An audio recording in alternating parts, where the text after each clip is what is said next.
मैं सबसे पहले सबको जय भीम, नमस्ते और आदाब कहूँगा कि आप देखते होंगे कि ये जो प्रभाग क्रमांक 7 है ये सबसे ज़्यादा 70% स्लम इलाका है ना। तो यहाँ स्लम इलाका छोटी छोटी गली है, गटर की समस्या, सफाई की समस्या बहुत सारी है।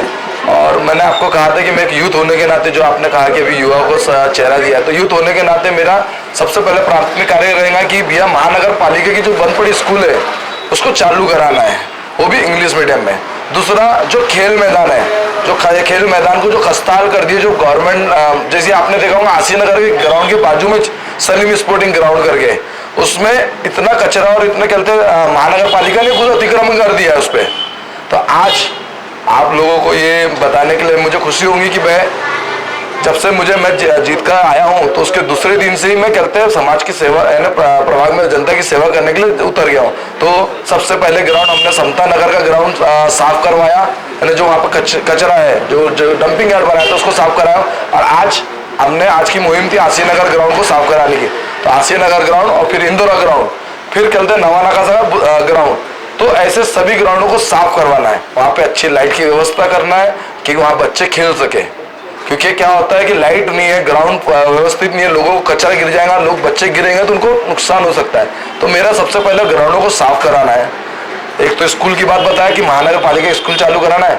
फिर उसके बाद आपने देखा होगा कि हमने कहा था कि जो जिनके पट्टे को वाटप नहीं हुए उनको पट्टे वाटप का कार्यक्रम करेंगे, और भी जो समस्या आएंगी वो करेंगे हम। ये जो हमारा नवानाका सा लश्करी बाग में, इसके पहले भी वहाँ पे हमारे बस्ती में टिकट मिली है, लेकिन एक युवा होने के नाते मुझे जब टिकट दी गई तो बस्ती के लोगों में बहुत खुशी का माहौल था। और उनकी इच्छा थी कि बस्ती का गुड्डू को किसी भी, यानी मुझे गुड्डू बोला जाता है, तो गुड्डू को किसी भी हाल में नगर सेवक बनाना। तो उन लोगों ने, हर किसी ने, मैं किसी को कार्यकर्ता नहीं बोलूँगा, कार्यकर्ता कांग्रेस पार्टी के लिए मैं हूँ, लेकिन मेरे लिए सभी लोग मेरे भाई लोग हैं और बुजुर्ग लोग हैं। उन लोगों ने मेरे लिए जी जान लगा के काम किया, बस मैं उनका सब लोगों का धन्यवाद दूंगा।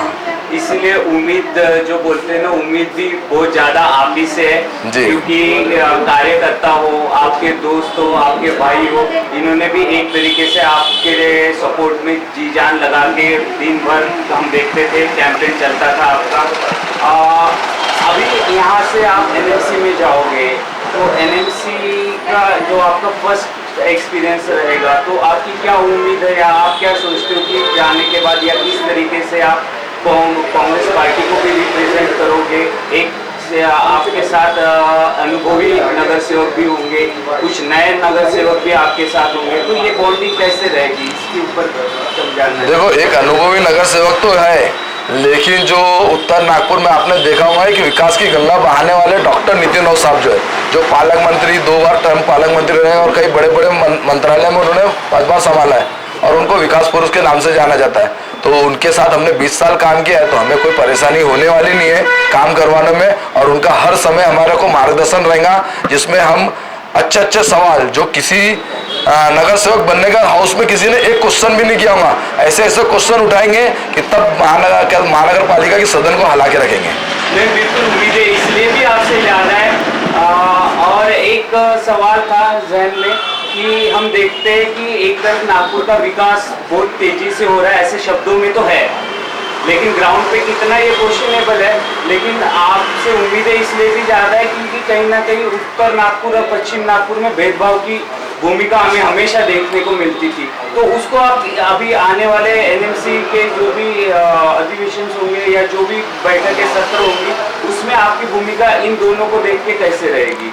देखिए, आपको जैसे मैंने कहा कि यहाँ पे दलित और पिछड़े और मुस्लिम लोग रहते हैं ना उत्तर नागपुर में, तो उत्तर नागपुर को हमेशा जो आरएसएस की मनुवादी जो सरकार है वो हमेशा कहते इनके खिलाफ, हमारे खिलाफ रहती है, जिसमें वो चाहते नहीं कि हम लोग विकास करें। इसलिए हमारे इधर की स्कूलें बंद करती है, हमारे इधर की अच्छी सड़कें नहीं बनाई जाती है, हमारे इधर अच्छे लाइट नहीं दी जाते। वही आप जाके उधर पे हमारे देवेंद्र फडणवीस जी की मतदार संघ की झोपड़पट्टियाँ जाके देख लीजिए, बनी है, उन्होंने काम किया। यहाँ पे फंड ही नहीं देते वो काम करने के लिए। यहाँ के बड़े बड़े प्रोजेक्ट वो अपने विधानसभा में लेके जाने की कोशिश करते हैं। हम सबसे पहले अभी जो जब तक बजट सेशन चालू नहीं होता, जब तक हमने उनके जो सरकारी अंतना जो रहती है, जो लाइट, उनको बना के देना है।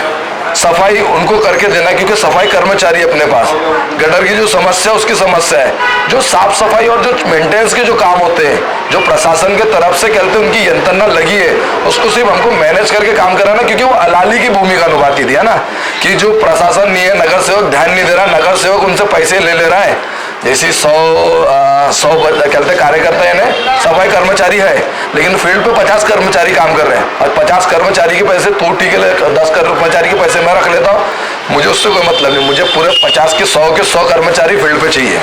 नहीं बिल्कुल, ये जो बोलते हैं ना कि यंग जनरेशन और यंग फ्रेश फेस जब काम करने उतरता है, तो ये जो आपने छोटी छोटी बारीकी अभी हमें बताई है, ज़रूर इस पे काम होगा, और जितनी सैलरियाँ दी जा रही है सफाई कर्मचारी, वो सारे सफाई कर्मचारी हमें ऑन फील्ड भी देखने को मिलेंगे, मिलना चाहिए।